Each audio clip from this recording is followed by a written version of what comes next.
نحمده ونستعينه ونستغفره ونؤمن به ونتوكل عليه ونعوذ بالله من شرور أنفسنا ومن سيئات أعمالنا من يهده الله فلا مضل له ومن يضلله فلا هادي له ونشهد أن لا إله إلا الله وحده لا شريك له ونشهد أن محمدا عبده ورسوله قال الله تبارك وتعالى في القرآن المجيد والفرقان الحميد ومن ورائهم برزخ إلى يوم يبعثون صدق الله مولانا العظيم إن الله وملائكته يصلون على النبي يا أيها الذين آمنوا صلوا عليه وسلموا تسليما الصلاة والسلام عليك يا سيدي يا رسول الله وعلى آلك وأصحابك يا سيدي يا حبيب الله الصلاة والسلام عليك يا سيدي يا رحمة للعالمين وعلى آلك وأصحابك يا سيدي يا خاتم النبيين مولاي صل وسلم دائما أبدا على حبيبك خير الخلق كلهم مولاي صل وسلم دائما أبدا على حبيبك خير الخلق كلهم محمد سيد الكونين والثقلين محمد سيد الكونين والثقلين والفريقين من عرب ومن عجم مولاي صل وسلم دائما أبدا على حبيبك خير الخلق كلهم.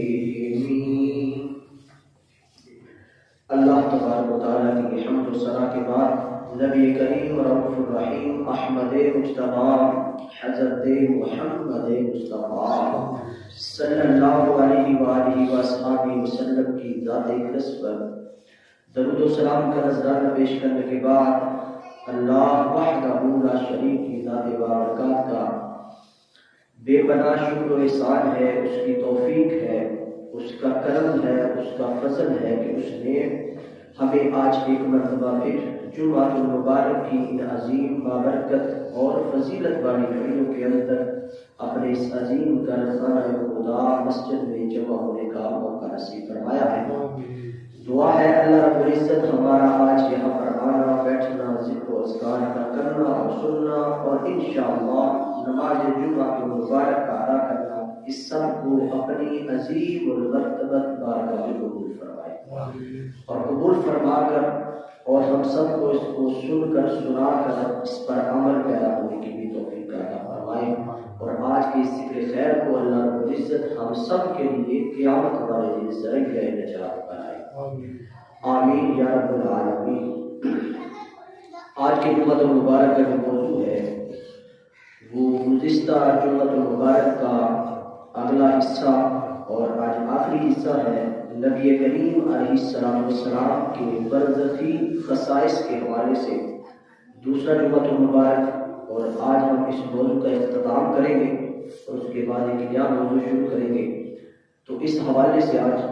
دوسرا اور آخری جمعۃ المبارک ہے حضور علیہ السلام کے برزخ کے حوالے سے۔ برزخ کا جو لفظی معنی ہے اور اس کا مفہوم میں نے پچھلے جمعۃ المبارک پہ بتا دیا تھا، پھر بھی آپ کی یاد دہانی کے لیے پھر عرض یہ دیتا ہوں کہ اللہ تبارک و تعالیٰ نے قرآن پاک کے اندر بھی ارشاد فرمایا، سورۃ المؤمنون کے اندر آیت نمبر 100 ہے، اس کا کچھ حصہ جو میں نے تلاوت کیا، وَمِن وَرَائِهِم بَرْزَخٌ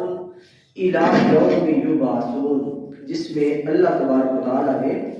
یہ ارشاد فرمایا ہے کہ اے بندہ مومن، وَمِن وَرَائِهِم بَرْزَخٌ إِلَىٰ يَوْمِ يُبْعَثُونَ، کہ ان کے آگے اس دن تک ایک پردہ ہے، یعنی جب تک وہ قبروں سے اٹھائے نہیں جاتے اس دن تک ایک پردہ ہے۔ برزخ کا لفظ جو استعمال ہوا ہے اس سے مراد پردہ ہے، تو فرمایا اس دن تک ایک پردہ حائل ہے، ایک رکاوٹ ہے،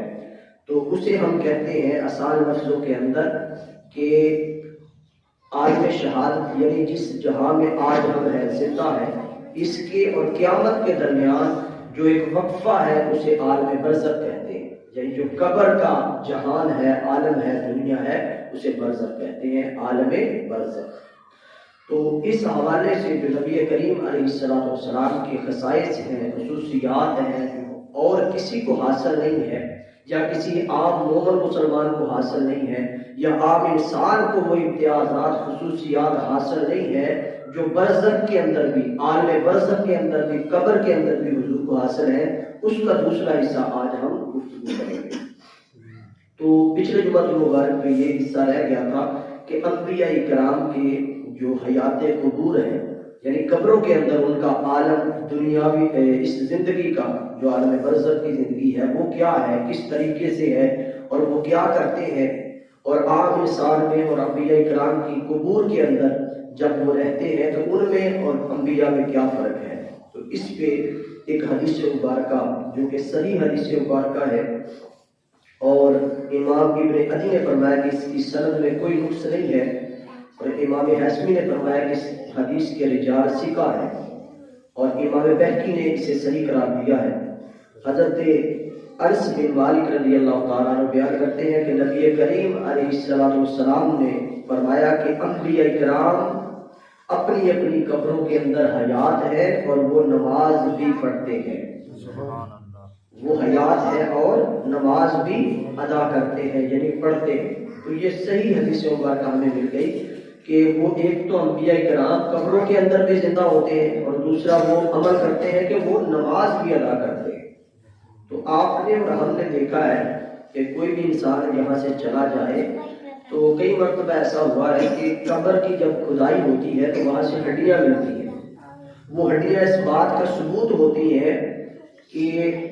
یہ جو بندہ جسے اس جگہ پہ دفن کیا گیا تھا اس کا جسم گل سڑ گیا، جس کی وجہ سے یہ ہڈیاں بچی ہیں، تو ہم اس کو کئی مرتبہ وہیں پہ دفن کر دیتے ہیں یا کسی اور جگہ پہ دفن کر دیتے ہیں۔ تو اس سے مراد کا مطلب یہ ہے کہ وہ جو ہڈیاں ملتی ہیں اس کا مطلب یہ ہوتا ہے یہاں پر جو بندہ دفن کیا گیا تھا، جس کی تدفین ہوئی تھی، وہ گل سڑ گیا، اس کا جسم جو ہے وہ گل سڑ گیا، صرف ہڈیاں بچی۔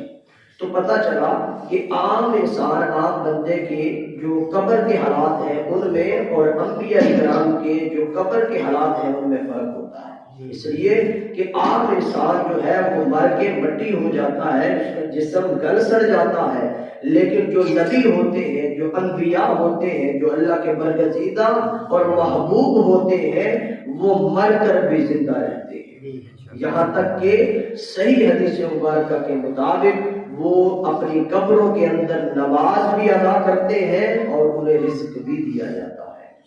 تو یہ ان میں اور ان میں فرق ہے، یہاں تک کہ اس پہ کتاب لکھی ہے امام بہقی نے، اور اس کا ذکر امام اسقلانی نے اپنی کتاب فتح الباری کے اندر بھی کیا ہے کہ انہوں نے انبیاء کرام کی حیات پر، ان کی زندگیوں پر، کہ عالم برزخ کے اندر وہ زندہ ہے، اس پر باقاعدہ ایک لطیف کتاب امام بہقی رحمۃ اللہ علیہ نے لکھی ہے، اور اس کا ذکر حضرت امام اسقلانی جو شارح بخاری ہیں، محدث ہیں، انہوں نے اپنی کتاب فتح الباری کے اندر اس کتاب کا ذکر بھی کیا ہے۔ تو اس سے یہ بھی پتہ چلا کہ ائمہ کرام محدثین ہیں، ان کے مطابق بھی انبیاء کرام اپنی قبور کے اندر زندہ ہیں، اسی لیے تو کتاب لکھی گئی نا، امام بہقی نے اسی لیے کتاب لکھی۔ اب اور حدیث مبارکہ ہے دوسری، اس کی طرف چلتے ہیں۔ اور یہ متفق علیہ حدیث پاک ہے، بخاری کے اندر بھی اور مسلم کے اندر بھی، اور آپ نے پہلے بھی شاید سن رکھی ہے شب معراج کے حوالے سے۔ حضرت انس رضی اللہ تعالیٰ عنہ راوی ہیں، فرماتے ہیں کہ نبی کریم علیہ السلام شب معراج کی یہ بات ہے، فرمایا کہ حضور علیہ السلام نے فرمایا اللہ نے میری امت پر 50 نمازیں فرض فرمائی۔ جب فرض کی تو میں واپس آ رہا تھا، جب میں واپس آیا تو میرا گزر حضرت موسیٰ علیہ السلام کے ساتھ ہوا، یعنی وہاں سے گزر ہوا جہاں پر موسیٰ علیہ السلام رہتے ہیں۔ تو فرمایا کہ جب وہاں سے گزر ہوا تو انہوں نے پوچھا اے نبی آپ پر کیا چیز فرض کی گئی، یعنی آپ کی امت پر کیا چیز فرض کی گئی؟ تو میں نے بتایا کہ اللہ پاک نے میری امت پر 50 نمازیں فرض کی۔ تو موسیٰ علیہ السلام نے پھر عرض کی کہ آپ ایسا کریں، یہ نمازیں بہت زیادہ ہیں، آپ کی امت یہ نہیں پڑھ پائے گی، تو آپ واپس جائیں، اس میں تھوڑی سی تخفیف کروا دیں، یعنی کم کروا دیں۔ تو نبی کریم علیہ السلام پھر واپس گئے، اور حدیث مبارکہ میں آتا ہے کہ اللہ نے ایک حصہ کم کر دیا، یعنی 5 نمازیں کم کر دی۔ تو پھر 45 نمازیں لے کر پھر واپس آ رہے تھے، تو موسیٰ علیہ السلام کے پاس سے گزر ہوا، تو پھر حضرت موسیٰ علیہ السلام نے پھر کہا کہ کتنی رہ گئی؟ فرمایا ایک حصہ اللہ پاک نے کم کر دیا۔ فرمایا اتنی بھی نہیں پڑھ سکیں گی آپ کے اوپر، تو آپ پھر واپس جائیے اللہ سے اور کم کرائیں۔ تو اللہ تبارک و تعالیٰ کہ ہاں حضور پھر واپس گئے نمازیں لے کر، تو فرمایا کہ پھر ایک حصہ کم کر دیا،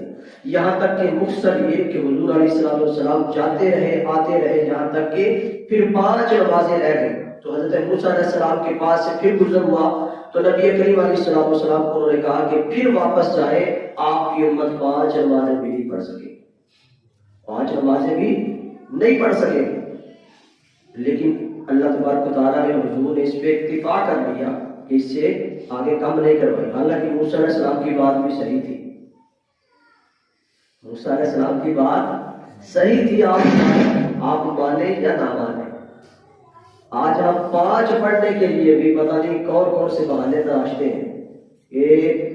یہ گزر جائے، اس کا بہانہ یہ ہے جمعہ کا مبارک آیا میں نہایا نہیں تھا، ہماری لائٹ گئی ہوئی تھی۔ اگر بندے کی نیت ہو تو اس نے نماز ادا کرنی ہو، وہ کسی بھی جگہ پہ کسی بھی طریقے کے ساتھ مشقت کے ساتھ محنت کے ساتھ ادا کر سکتا ہے۔ تو موسیٰ علیہ السلام اپنے طور پہ ٹھیک تھے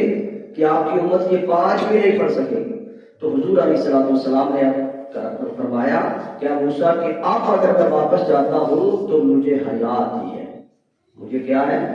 حیا آتی ہے کہ اتنی مرتبہ گیا ہوں، 50 نمازیں دی تھی، ان میں سے صرف 5 رہ گئی ہیں، آپ پھر واپس جاؤں تو آپ مجھے حیا آتی ہے کہ میں آپ نہیں جاؤں گا۔ 5 کچھ زیادہ نہیں ہے، یعنی حضور علیہ السلام کو یہ امید تھی کہ میری امت 5 ضرور پڑھے گی، 5 نمازیں ضرور پڑھے گی، اور اس میں فائدہ بھی امتی کا ہے۔ تو حضور علیہ السلام نے فرمایا کہ جب میں نے یہ کہا کہ 5 ہی ہے، یعنی 5 ہی، اس پہ اکتفا کر دیا، اب واپس نہیں جاؤں گا،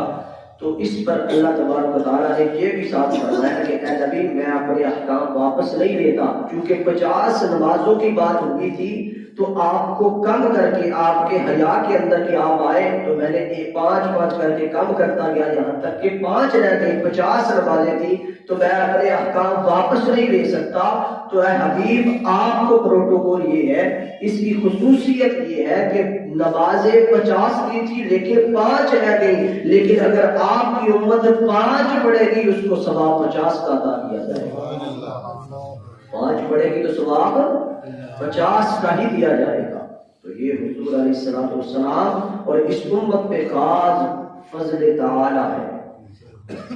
تو اس پر حضور علیہ السلام نے فرماتے ہیں، آگے طویل حدیث مبارکہ ہے کہ پھر حضرت جبرائیل علیہ السلام کے ساتھ آپ سدرۃ المنتہا پہنچے، یعنی شب معراج کا یہ واقعہ ہے، اور اس کے بعد جنت میں داخل ہوئے، یعنی جنت کی بھی سیر فرمائی۔ تو اس پر حضور علیہ السلام نے، اور احادیث بھی آتی ہے، اور اس حدیث مبارکہ میں یہاں پر طویل حدیث مبارکہ ہے تو ہم نے یہاں پر یہ ختم کر دی۔ اور ایک حدیث مبارکہ میں یہ بھی ہے کہ حضور علیہ السلام فرماتے ہیں کہ میں جب انبیاء کرام سے ملا، آسمانوں پر گیا شب معراج کے دن، تو اس وقت میری ملاقات موسیٰ علیہ السلام سے بھی ہوئی، اور اس وقت میری ملاقات حضرت عیسیٰ علیہ السلام سے بھی ہوئی۔ حضرت ابراہیم علیہ السلام کا بھی ذکر آتا ہے، اور حضرت یوسف علیہ السلام کا بھی خاص طور پر حدیث مبارکہ کا ذکر آتا ہے۔ تو اس پر 2-3 حلیے ان کے خط و خال کہ وہ کیسے تھے، آپ حضور علیہ السلام نے صحابہ کرام کو بیان بھی فرمائی۔ اور جب موسیٰ علیہ السلام کی بات آئی تو حضور علیہ السلام نے ان کا حلیہ بتایا کہ موسیٰ علیہ السلام دکھنے میں دبلے پتلے ہیں، اور ان کا قد بہت بڑا ہے، یعنی دراز قد کے ہیں، اور بال جو ہے ان کے گنگریالے ہیں، یعنی کنڈلا والے بال جو ان کے ہیں۔ فرمایا گنگریالے بال ہیں، اور دکھنے میں ایسے ہیں جیسے ہمارے جو قبیلہ ہے، قبیلہ شروع، اس طرح کے لوگ جیسے ہیں، اس طرح کا حلیہ حضرت موسیٰ علیہ السلام کا تھا۔ یعنی صحابہ کرام کو سمجھانے کے لیے آپ نے قبیلہ بتایا کہ اس طرح کے جو لوگ ہیں ان کی شکل و صورت، ان کی وضع قطع، ان کا قد، ان کے بال، ان کی شکل و صورت حضرت موسیٰ علیہ السلام سے ملتی ہے، اس طرح کے حضرت موسیٰ علیہ السلام تھے۔ اور حضرت عیسیٰ علیہ السلام کے حلیے کا ذکر کرتے ہوئے آپ فرماتے ہیں کہ حضرت عیسیٰ علیہ السلام کا قد درمیانہ تھا، اور وہ سرخ رنگ کے تھے، ان کا رنگ بڑا سرخ تھا، اور فرمایا کہ اتنے فریش اور تازہ تھے کہ یوں لگ رہا تھا کہ ابھی حمام سے نہا کر ابھی باہر نکلے،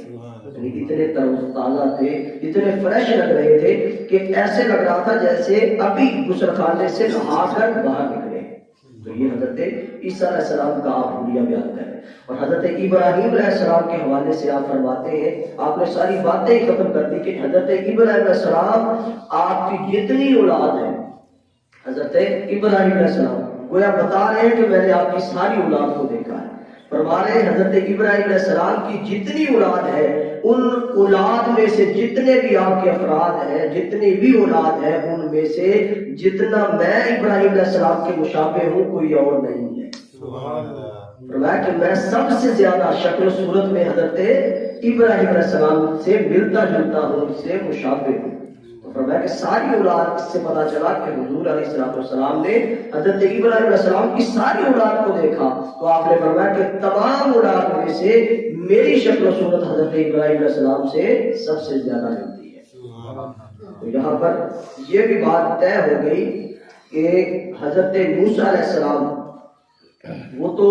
چلے گئے حضور علیہ السلام سے بہت عرصہ پہلے اس دنیا سے، تو آپ جب شب معراج واپس آئے نمازوں کا تحفہ لے کر، نماز کا تحفہ لے کر، حضرت موسیٰ علیہ السلام سے ملاقات کیسے ہو گئی؟ ہمارے ہاں تو عقیدہ یہ بتایا جاتا ہے کہ جو مر جاتا ہے وہ مر کے مٹی ہو جاتا ہے، تو کس طرح حضرت موسیٰ علیہ السلام حضور علیہ السلام سے گفتگو کر رہے ہیں، ملاقات کر رہے ہیں، انہیں مشورے دے رہے ہیں۔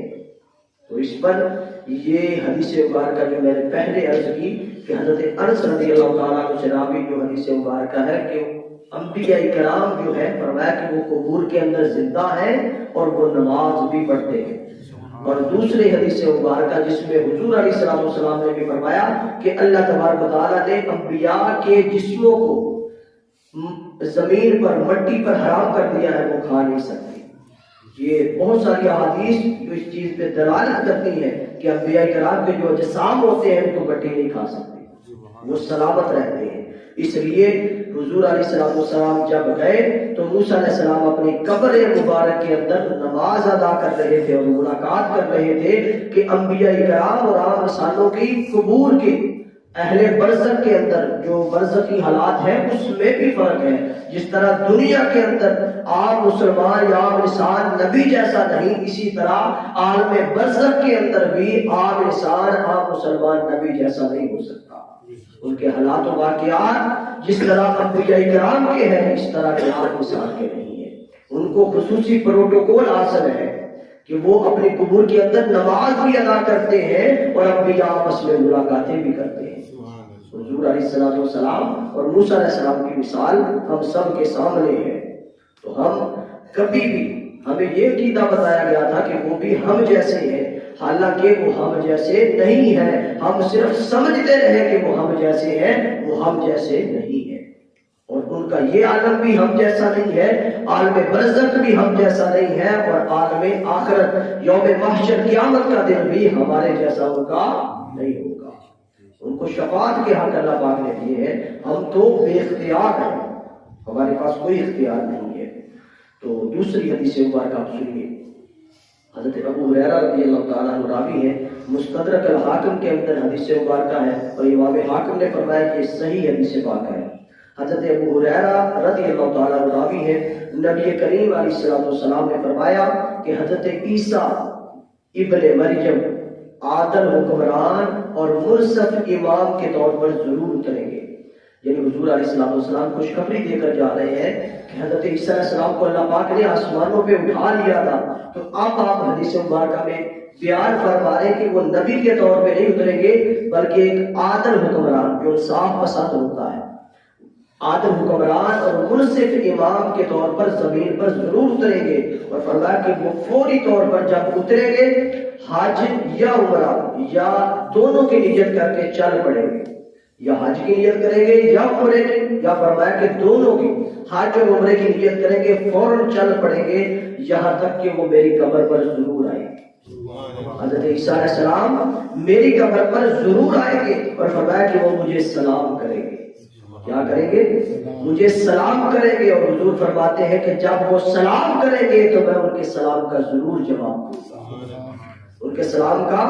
ضرور جواب دوں گا۔ تو پتہ چلا حضور علیہ السلام یہ قرب قیامت کی بات کر رہے ہیں کہ جب حضرت عیسیٰ علیہ السلام آئے کہ اسی وقت امام مہدی کا دور ہے، تو وہ قرب قیامت کا دور ہے۔ تو حضور علیہ السلام اس وقت 1400 سال پہلے آج سے قرب قیامت کے وہ حالات بتا رہے ہیں جو انہوں نے دیکھے بھی نہیں ہوئے تھے، انہوں نے اس سے پہلے اس دنیا پانی سے ظاہری طور پر وصال کر جانا تھا۔ تو حضور علیہ السلام وہ سارے حالات پہلے بتا کر گئے کہ عیسیٰ علیہ السلام میری قبر پر بھی آئیں گے، اس طرح وہ فتوحات بھی کریں گے، مجھے سلام بھی کریں گے، میں اس سلام کا جواب بھی دوں گا۔ تو پتہ چلا حضور علیہ السلام قرب قیامت کے وقت بھی اپنے امتیوں کے سلام کا جواب عطا فرمائیں گے۔ اور یہ اس چیز پہ دلیل ہو گئی کہ انبیاء کرام وقت کون سا جتنا بھی گزر جائے وہ اپنی قبور کے اندر حیات رہتے ہیں۔ یعنی کوئی یہ نہ کہہ دے کل کو اٹھ کے کہ نبی علیہ السلام کچھ عرصے کے لیے زندہ رہے ہوں گے، کچھ سالوں کے لیے یا 100 سالوں کے لیے۔ اب یہ کہنا ممکن نہیں کہ کوئی صحیح حدیث مبارکہ مل گئی کہ قرب قیامت کے اندر جب عیسیٰ علیہ السلام بھی تشریف لائیں گے، حضور علیہ السلام اس وقت بھی اپنے قبر کے اندر زندہ ہوں گے اور ان کے سلام کا جواب عطا فرمائیں گے۔ اور اس پر حضرت ابو ہریرہ نے راوی سے فرمایا، اے میرے بھتیجے، اگر آپ کو ان کی زیارت نصیب ہو، حضرت عیسیٰ علیہ السلام کی بات ہو رہی کہ اگر عیسیٰ علیہ السلام کی زیارت نصیب ہو تو ان سے عرض کرنا کہ ابو ہریرہ آپ کی خدمت میں سلام عرض کرتے تھے۔ فرمایا کہ اگر تمہارے دور کے اندر آ جائے میں نہ ہوں تو میرا سلام تم نے ضرور کر دینا ہے۔ تو اس میں ایک اور شان پیارے مصطفیٰ علیہ السلام کی ظاہر ہوئی کہ حضرت عیسیٰ علیہ السلام آئیں گے حضور علیہ السلام کے بھی بعد کے اندر، یعنی نبی بن کر تو پہلے آئے ہیں لیکن اب نبی بن کر نہیں آئیں گے۔ یہ شان بھی مصطفیٰ کی ہے، جو سابق نبی گزرے وہ اب جب بھی آئیں گے مصطفیٰ کی امتی بن کر آئیں گے، حضور کا امتی بن کر آئیں گے۔ یہ خصوصیت، یہ شان بھی حضور کو حاصل ہے۔ عیسیٰ علیہ السلام جب بھی آئیں گے پیغمبر بن کر نہیں بلکہ حضور کا امتی بن کر آئیں گے صلی اللہ علیہ وسلم۔ اور اس سے یہ بھی پتہ چلا کہ حضور علیہ السلام، اور ایک اور روایت بھی ہے، مسلم کے اندر بھی ہے اور نسائی کے اندر بھی، دونوں کتابوں کے اندر بھی ہے، جس میں حضور علیہ السلام نے فرمایا کہ شب معراج میں نے انبیاء کرام کی امامت بھی کروائی ہے۔ تو اس حدیث مبارکہ کو بھی اگر لے لیں ہم تو یہ بھی بڑی واضح دلیل ہے حیات انبیاء پر کہ حضور علیہ السلام، اور یہاں پر عام انسان اور انبیاء کرام کے اندر جو فرق ہے وہ بھی واضح طور پر نظر آ جاتا ہے۔ حضور فرما رہے ہیں کہ میں جب گیا تو میں نے تمام انبیاء کرام کی امامت کروائی، حالانکہ حضور یہ ہے وہ انبیاء جو کہ آپ سے کئی سو سال پہلے بلکہ ہزاروں سال پہلے بھی ہو سکتا ہے کہ وہ چلے گئے اس دنیا کو چھوڑ کر وصال کر گئے، تو کبھی کسی نے ان کی بھی امامت کروائی ہے، ان کو بھی نماز پڑھوائی ہے جو فوت ہو چکے ہیں اور وہ پیچھے نماز بھی پڑھ رہے ہیں۔ حالانکہ اصول یہ بنتا ہے جو بندہ مر جاتا ہے وہ امام کے پیچھے نہیں ہوتا بلکہ آگے ہوتا ہے۔ انبیاء کرام جن کی آپ نے امامت کروائی سارے کے سارے اس دنیا بانی سے کوچ کر چکے تھے،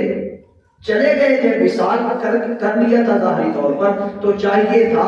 کہ جب نماز جنازہ ادا کی جاتی ہے تو مرنے والے کو امام کے آگے رکھا جاتا ہے، نہ کہ پیچھے. مرنے والے کو امام کے آگے رکھا جاتا ہے. اور حضور علیہ السلام فرمانے میں نے انبیاء کرام کی امامت کروائی تو پتہ چلا کہ وہ اس دنیا سے جا کر مر کر وصال کر کے بھی زندہ ہے، اور اپنی قبور کے اندر ہی کیا حضور علیہ السلام کے پیچھے بھی نماز ادا فرما ہے.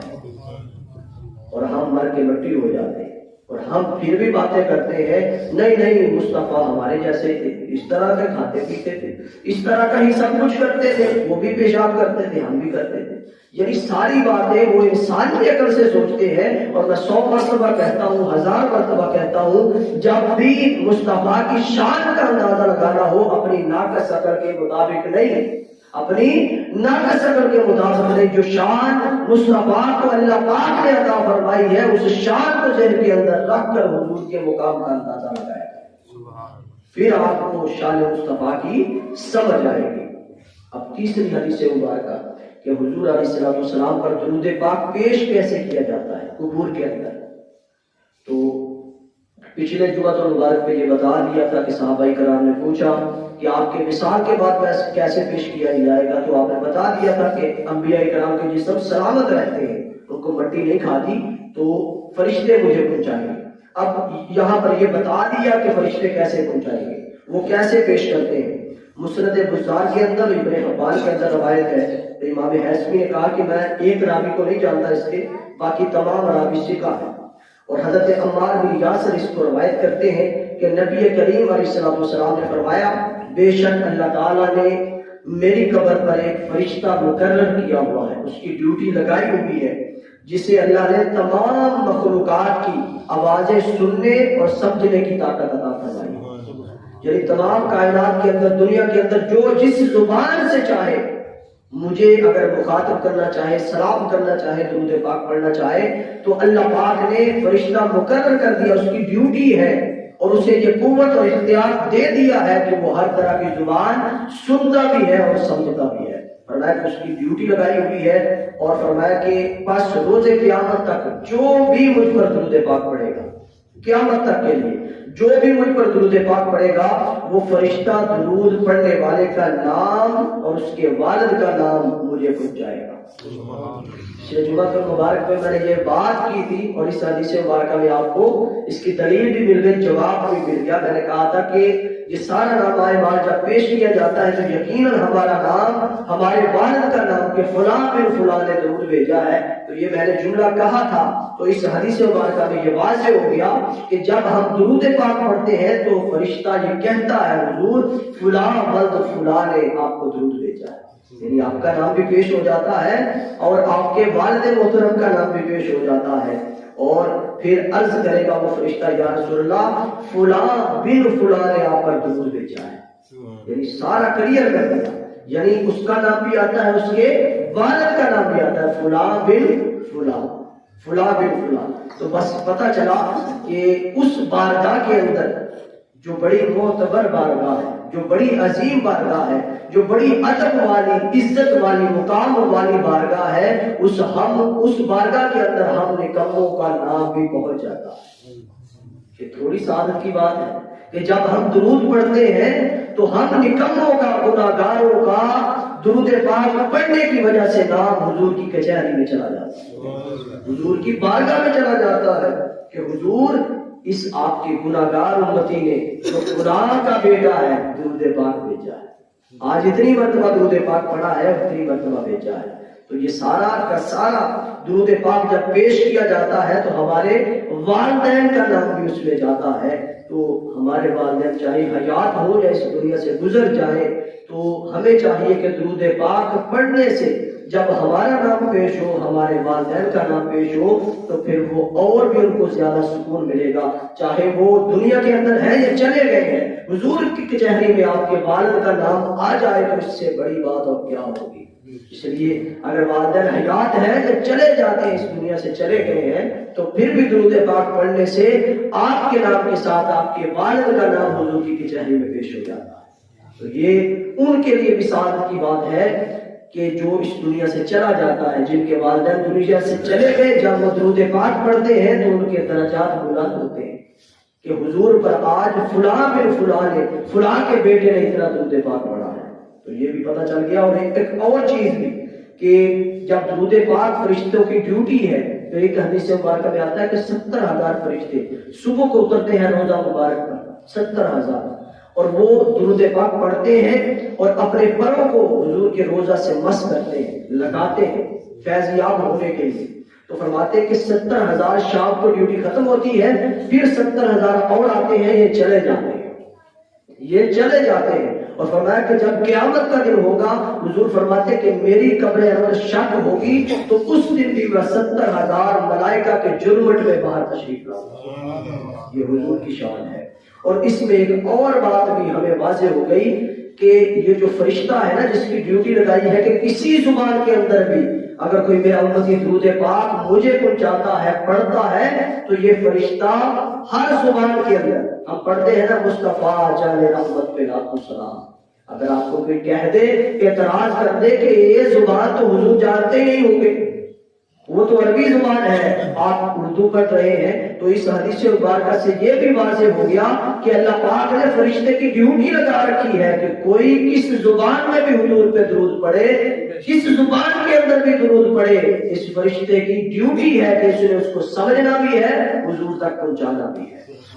تو اب یہ بھی پتہ چل گیا کہ فرشتے کو اتنا اختیار حاصل ہے، فرشتے کو اتنی زبانوں پہ عبور حاصل ہے، قوت ہے، طاقت ہے، اختیار ہے، تو حضور کی قوت کا عالم کیا ہوگا، آپ کے اختیار اور قوت سماعت کا عالم کیا ہوگا۔ تو اس پر یہ بھی آج پتہ چل گیا کہ کسی زبان کے اندر بھی حضور پہ درود پڑھے تو وہ پڑھنے والے کے درود کو سن لیتے ہیں، اور اگر سلام کوئی کہے تو اس کا جواب بھی عطا فرماتے ہیں۔ یہ تو ہو گیا درود پاک۔ اب بڑی لطیف حدیث مبارکہ ہے کہ آج تک آپ نے نہیں سنی ہوگی میرے خیال میں، کہ حضور علیہ السلام پر امت کے اعمال بھی پیش کیے جاتے ہیں۔ جو عمل ہم کرتے ہیں، چاہے وہ اچھے ہوں چاہے برے ہوں، اگر ہم نے گناہ کیا ہے یا ہم نے کوئی اجر کا ثواب کا کام کیا، یعنی برائی کی ہو یا نیکی کی ہو، فرمایا کہ وہ اعمال بھی حضور پہ پیش ہوتے ہیں۔ یہ آج آپ بات میرا خیال ہے کہ پہلی مرتبہ سن رہے ہیں، اور اسے مسند بزار کے اندر روایت کیا گیا۔ امام حیثمی نے فرمایا اس کے رجال صحیح ہیں، اور امام زرقانی نے فرمایا کہ اس حدیث کو امام بزار نے جید سند کے ساتھ روایت کیا ہے، یعنی اس میں ضعف نہیں ہے۔ حضرت عبداللہ رضی اللہ تعالیٰ عنہ راوی ہے، حضور علیہ السلام نے فرمایا بے شک اللہ تعالیٰ کے بعض فرشتے ایسے ہیں جو ہر وقت گشت کرتے رہتے ہیں، یعنی گشت کا مطلب آپ جانتے ہیں کہ جیسے پیرا لگاتے ہیں تو بندہ توڑتا پھرتا رہتا ہے، توڑتا رہتا ہے کبھی ادھر کبھی ادھر، یعنی وہ محفل کو دیکھتے ہیں، مجالس کو دیکھتے ہیں، ذکر کی محفل کدھر ہے تو وہ گشت کرتے رہتے ہیں۔ اور فرمایا کہ وہ مجھے میری امت کا سلام پہنچاتے ہیں، مجھے میری امت کا سلام پہنچاتے ہیں۔ اور فرمایا کہ راوی بیان کرتے ہیں پھر حضور نے فرمایا کہ میری زندگی تمہارے لیے خیر ہے، اس لیے کہ تم میری احادیث سنتے ہو اور سناتے ہو، اور پھر فرمایا کہ میری وفات بھی تمہارے لیے خیر ہے، میری وفات بھی تمہارے لیے خیر ہے۔ اور اس کی وجہ بھی بیان فرمائی، فرمایا کیونکہ مجھے تمہارے اعمال پیش کیے جاتے ہیں۔ اور ایک روایت میں یہ بھی ہے کہ جمعرات کو پیش کیے جاتے ہیں، لیکن اس کی سند کے حوالے سے کوئی اتھینٹک نہیں ہے کہ وہ صحیح ہے۔ فرمایا کہ اس لیے میری وفات تمہارے لیے خیر ہے کہ تمہارے اعمال مجھ پر پیش کیے جاتے ہیں۔ اور فرمایا کہ جب تمہاری طرف سے کسی اچھے عمل کو دیکھتا ہوں تو اللہ تعالیٰ کی حمد کرتا ہوں، یعنی شکر ادا کرتا ہوں۔ اور فرمایا کہ اگر تمہاری طرف سے کوئی بری چیز، تمہارا کوئی برا عمل دیکھتا ہوں تو تمہارے لیے اللہ پاک کی طرف سے مغفرت کرتا ہوں، اللہ پاک سے مغفرت طلب کرتا ہوں، تمہارے لیے دعا کرتا ہوں۔ اور اس حدیث مبارکہ کو آپ نے سن لیا، اب یہ دیکھیے کہ حضور علیہ السلام پر اچھے عمل بھی امت کے پیش ہو رہے ہیں اور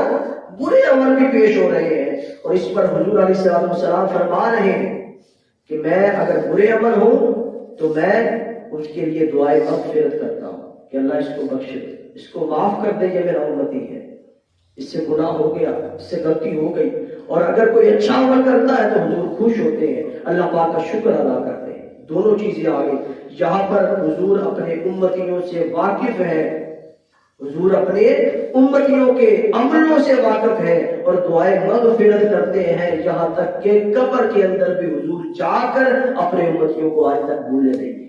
اور قیامت تک یہ بھولیں گے نہیں۔ حضور علیہ السلام اس دنیا سے چلے گئے ہیں، لیکن قبر کے اندر بھی اللہ پاک نے اختیار دیا ہے کہ اعمال پیش ہوتے ہیں جس پر حضور اگر مارے ہو عمل تو اس پہ دعائیں مغفرت کرتے ہیں۔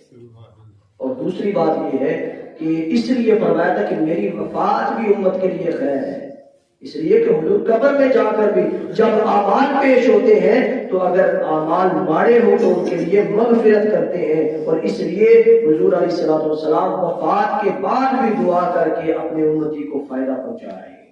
اپنی قبر انور کے اندر بھی۔ تو یہ اب امتی کا حق ہے کہ جس طرح حضور علیہ السلام نے ہر طرف سے آپ کی لج رکھی ہے، آپ بھی کبھی ان کے فرامین کی لج رکھیں، ہم بھی ان کے اعمال، ان کے فرامین پر عمل کریں جو حضور احکام ہمیں دے کر گئے ہیں، ہم نے کب سے اس پر عمل کرنا شروع کرنا ہے۔ انہوں نے کسی میدان میں ہمیں تنہا نہیں چھوڑا، اور یہ امتی ہے کہ کسی میدان میں حضور کا دامن پکڑا ہی نہیں۔ یہ ہمارے لیے شرمندگی کی بات ہے کہ حضور علیہ السلام کی اتنی کرم نوازیاں ہم پر اور ہم ان کے احکام کو پیر کی ٹھوکر پہ اڑا دیتے ہیں چھوٹی چھوٹی سی باتوں پر۔ اب اگلی حدیث مبارکہ سنیے۔ اس حدیث مبارکہ کو امام مالک، شافعی اور عبدالرزاق اور طحاوی نے روایت فرمایا، اور امام حاکم نے فرمایا کہ یہ مسلم کی شرائط پر صحیح حدیث مبارکہ ہے۔ امام مسلم کی راوی نے فرمایا کہ انہوں نے سنا کہ حضرت عمر بن خطاب رضی اللہ تعالیٰ عنہ منبر پر لوگوں کو تشہد سکھا رہے ہیں، یعنی یہ جو ہم پڑھتے ہیں تشہد، التحیات للہ والصلوات والتجیبات، یہ حدیث مبارکہ کے اندر آتا ہے، اور اس میں آپ جب پڑھتے ہیں السلام علیکہ ایھا النبی ورحمۃ اللہ وبرکاتہ، تو اس میں آپ نبی علیہ السلام کو سلام کر رہے ہیں، اے نبی آپ پر سلامتی ہو، آپ پر سلام ہو، ورحمۃ اللہ، اللہ کی رحمت ہو، وبرکاتہ، اللہ کی برکت کا نزول ہو۔ تو یہ ساری چیزیں آپ بیان کر رہے ہیں اور احادیث سے یہ سب کچھ ثابت ہے۔ اور اسی طرح جب ہم درود پڑھتے ہیں وہ بھی آ گیا، اس کے بعد درود پاک شروع ہوتا ہے نماز کے اندر، یعنی نماز کے اندر ہم نبی پر سلام بھی کر رہے ہیں اور درود پاک بھی پڑھ رہے ہیں۔ اور کیسی چیز ہے کہ نماز خدا کی ہے، نماز خدا کی ہے، لیکن اس میں درود اور سلام حضور پر پڑھا جا رہا ہے۔ نماز خدا کی ہے اور سلام اور درود حضور پر پڑھا جا رہا ہے، یہ حضور کی شان ہے۔ اس لیے وہ لوگ نادان ہیں جو کہتے ہیں کہ نماز کے اندر اگر نبی کا خیال آ جائے تو نماز فاسد ہو جاتی ہے۔ تو جب نبی کا خیال ہی نہیں رہے گا تو آپ کس پہ سلام پڑھ رہے ہیں؟ جب آپ پڑھیں گے السلام علیکہ ایھا النبی، تو آپ کس نبی پہ سلام پڑھ رہے ہیں؟ آپ کے ذہن میں کوئی تو ہوگا نا، آپ کے ذہن میں مصطفیٰ ہوں گے تو آپ سلام پڑھ رہے ہیں نا، ورحمۃ اللہ وبرکاتہ، صحابہ کرام بھی یہی پڑھتے رہے۔ تو آپ یہ فتویٰ دینا چاہ رہے ہیں کہ نماز نہیں ہوتی، فاسد ہو جاتی، کہ صحابہ کرام کو بھی نہیں پتا تھا، مجھے زیادہ علم ہے، انہوں نے بھی یہی دعا پڑھی، انہوں نے بھی یہی دعا پڑھی ہے السلام علیکہ ایھا النبی ورحمۃ اللہ وبرکاتہ۔ وہ بھی اسی طرح نبی علیہ السلام پر سلام کیا کرتے تھے اور درود پاک پڑھا کرتے تھے۔ تو آپ کہہ رہے ہیں کہ نبی کا خیال آ جائے تو نماز فاسد ہو جاتی ہے، اسی لیے تو رب تعالیٰ نے نماز کے اندر درود بھی ڈال دیا ہے اور سلام بھی ڈال دیا ہے۔ ارے نادان، تجھے یہ ہے کہ نماز میں حضور کا خیال آ جائے تو فاسد ہو جاتی ہے، اللہ نے نبی کا خیال اتنا رکھا ہے کہ اس کا نام درود اور سلام کے ذریعے نماز میں بھی ڈال رکھا ہے۔ اسے پتا تھا کل کو کچھ چیلے آ جائیں گے جو یہ بات کریں گے، تو اللہ پاک نے اتنا خیال رکھا مصطفیٰ کا کہ آپ کا نام، آپ کا درود اور آپ پر سلام نماز کے اندر بھی ڈال دیا کہ امتی پڑھے گا تو پھر آگے چلے گا۔ اور اس کے بعد حضور علیہ السلام، یہ بھی آپ پہلی مرتبہ حدیث مبارکہ شاید سنیں، ابن ماجہ کے اندر حدیث مبارکہ ہے اور صحیح حدیث پاک، شرط شیخین پر امام حاکم نے اس کو صحیح کہا ہے کہ مسجد کے اندر جب ہم داخل ہوتے ہیں تو پہلے درود پاک پڑھنا چاہیے۔ یہ حدیث مبارکہ میں ہم نے کبھی نہیں پڑھا، ہم یہی پڑھتے آئے ہیں اللہم افتح لی ابواب رحمتک۔ اب یہ حدیث مبارکہ سنیے، حضرت ابو ہریرہ رضی اللہ تعالیٰ عنہ راوی ہیں، نبی کریم علیہ السلام نے فرمایا جب تم میں سے کوئی مسجد کے اندر داخل ہو تو اسے چاہیے فَلْيُسَلِّمْ عَلَى النَّبِيِّ کہ وہ حضور پر سلام عرض کرے۔ ابھی دعا نہیں پڑھنی، جب داخل ہو تو فرمایا فَلْيُسَلِّمْ عَلَى النَّبِيِّ اپنے نبی پر سلام پڑھو، سلام عرض کرو، اور پھر فرمایا فَلْيَقُلْ پھر فرمایا پڑھو اللہم افتح لی ابواب رحمتک، پھر کہو کہ اللہ پاک میرے لیے اپنی رحمت کے دروازے کھول دے۔ پہلے نبی علیہ السلام پر درود پاک پڑھنا ہے، پھر دعا پڑھنی ہے، اور پھر فرمایا کہ جب مسجد سے باہر نکلے تو پہلے حضور پر سلام کہنا ہے، پھر دوسری دعا پڑھنی ہے۔ یعنی اس جگہ پہ بھی اللہ پاک نے اپنے نبی پہ درود و سلام کا خیال رکھا ہے، بلکہ یہاں پر سلام کا خیال رکھا ہے کہ پہلے نبی پر سلام کرنا ہے، پھر یہ دعا پڑھنی ہے، اور جب باہر نکلنا ہے مسجد سے پہلے سلام کرنا ہے، پھر دعا پڑھنی ہے۔ تو یہ ایک ایسی بات ہے کہ حضور علیہ السلام نے، میں نے پہلے بھی بتایا تھا کہ ایک درود پاک ہے اور ایک سلام ہے۔ درود پاک پڑھنے سے ثواب ملتا ہے اور سلام کہنے سے جواب ملتا ہے۔ درود پڑھنے سے ثواب ملتا ہے اور سلام پڑھنے سے، درود پڑھنے سے ثواب ملتا ہے اور سلام کہنے سے جواب ملتا ہے۔ اس کی بہت بڑی دلیل یہ ہے کہ جو پچھلے جمعۃ المبارک میں نے حدیث مبارکہ بتائی تھی کہ حضور علیہ السلام فرماتے ہیں میرے امت میں سے کوئی شخص مجھے سلام کہے تو اللہ نے میری روح لوٹا دی ہے، میں اس کے سلام کا جواب دیتا ہوں۔ تو پتہ چلا درود پڑھنے سے ثواب ملتا ہے اور سلام کہنے سے جواب ملتا ہے۔ اب آخری بات ہے، یہ کہہ کے اجازت لینا چاہوں گا کہ حضور علیہ السلام یہ سارا کچھ بیان کرنے کا مقصد یہ ہے، صرف پیغام لے لیں کہ درود پاک، اور آپ نے پچھلے جمعہ المبارک پہ بھی اس پہ بھی یہ سارا کچھ سن لیا کہ حضور علیہ السلام انبیاء کرام اپنی قبور کے اندر زندہ ہے، کس طرح پہ درود پاک پیش کیا جاتا ہے، آپ کا نام لے کر، آپ کے والد کا نام لے کر آپ سلام کریں تو وہ سلام کا جواب دیتے ہیں۔ تو یہ امت کا حضور سے ایک تعلق ہے،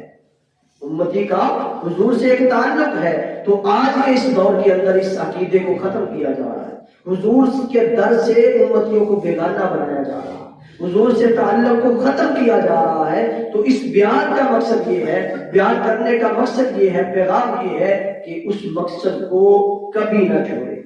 جو ایک امتی کا اپنے نبی سے تعلق ہے، ایک امتی کا مصطفیٰ سے جو تعلق ہے، اس کو کبھی ختم نہ کرے۔ آپ کا درود و سلام حضور پہ پیش کیا جاتا ہے، یہ آپ کا حضور سے تعلق کا واحد ذریعہ ہے۔ اس سے تعلق کو کبھی بھی ٹوٹنے نہ دے، اور اس نیت کے ساتھ پڑھا کرے کہ حضور پہ پیش بھی کیا جاتا ہے، حضور خود بھی سن رہے ہیں اور سلام کا جواب بھی عطا فرما رہے ہیں۔ اس سے آپ کے اندر اور بھی فیض آئے گا، آپ کے اندر ایمان اور بھی بڑھے گا، اور آپ کا تعلق حضور سے اور بھی مضبوط ہوگا، یہاں تک کہ حضور کے پاس، حضور کے ساتھ آپ کے عملوں سے بھی وہ واقف ہے۔ تو جب بھی عمل کریں حضور کو سامنے رکھا کریں، حضور کو سامنے رکھا کریں۔ جب بھی برا عمل کرنے لگے تو آپ کو مصطفیٰ کی یاد آنی چاہیے، ہمیں مصطفیٰ کی یاد آنی چاہیے کہ جب رب کے حضور ہمارا ماڑا عمل جائے گا تو حضور پہ کیا بیتے گی، حضور پہ کیا گزرے گی۔ میرا امتی ہو کر، میرا کلمہ گو ہو کر کس طرح کے عمل کرتا پھرتا ہے، میں نے کسی جگہ پہ ان کو اکیلا نہیں چھوڑا، پھر بھی میرے احکام نہیں مانتا۔